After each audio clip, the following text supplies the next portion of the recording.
Tonight, we continue our look back at the past 70 years and some of the biggest news stories that have taken place over those years.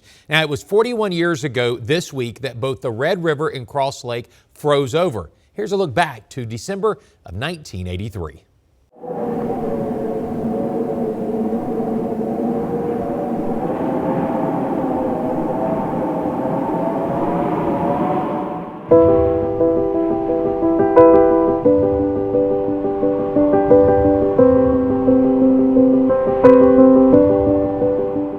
The year was 1983. That was the year 41 years ago this very week that many folks remember the freezing of not just the Red River, but also Cross Lake. This was a very rare event in this case here.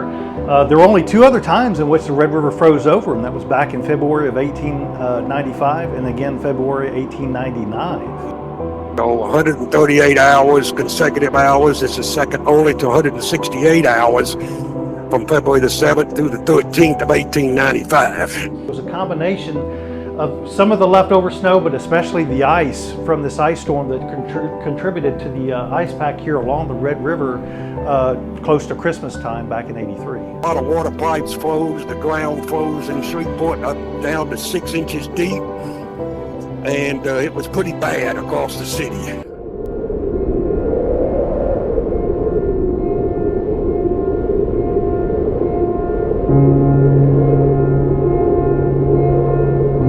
Somebody who also remembers that year very well is this man right here, Roger Braniff Sr. Whenever he heard about Cross Lake and the Red River freezing over, he did what he does best, and that is take pictures. He grabbed his camera, went out with family members, and made sure to document this special and unique event. We drove out to Cross Lake. We went out to the side of the old Smith Cross Lake Inn. And that's when we first saw the piers that were frozen, where the boats used to come in out there. Used to be a boat launch out there. From there, we went down to the riverfront, down Clyde Fant Parkway. And the amount of, the expanse of that frozen was amazing, how far across, almost completely across the river. Across the river. My father actually took my sister and I to the Red River when it froze over. We've got pictures, and then at the time there were people actually walking out on the river. They even had three-wheelers that were doing donuts on the ice in the Red River, believe it or not. The funny thing is for Roger is that these photos actually sat in a drawer for 40 years.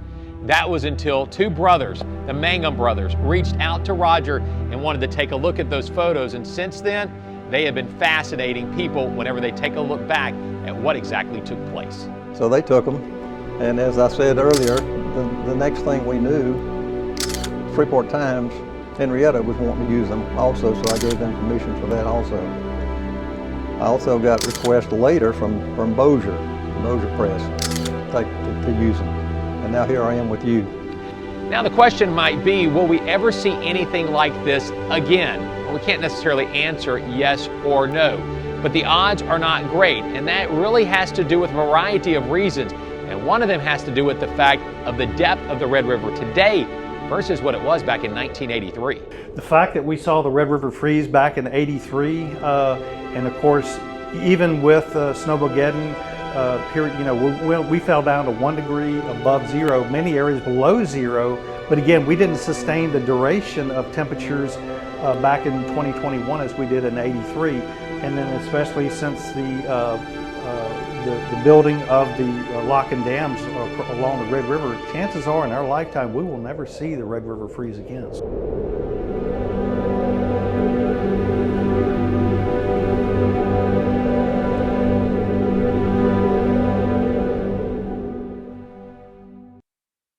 Special thanks, by the way, to Billy Andrews. You heard his voice there. He's put a book together about weather phenomenon in our area. Jason Hansford of the National Weather Service and Roger Braniff Sr. also, because those pictures it really sheds the light on that event that took place 41 years ago today goodness. taking place. That's hard to believe. 41 years ago today with the kind of weather we've had going on here as of late. You know, when you think about Snowmageddon that happened just a few years ago, we Right. thought that was the worst it's ever been. But then you roll back the history Exactly. pages a little bit more and you find 1983. And remember real quick too, like we made mention of, the Red River was a lot different back then because it was not as deep. It has been dredged out now for purpose of navigation. So as Jason said there, is that we'll probably never see it again just because it's much deeper body of water. Suffer for that to happen. Great story. Thank you, Patrick.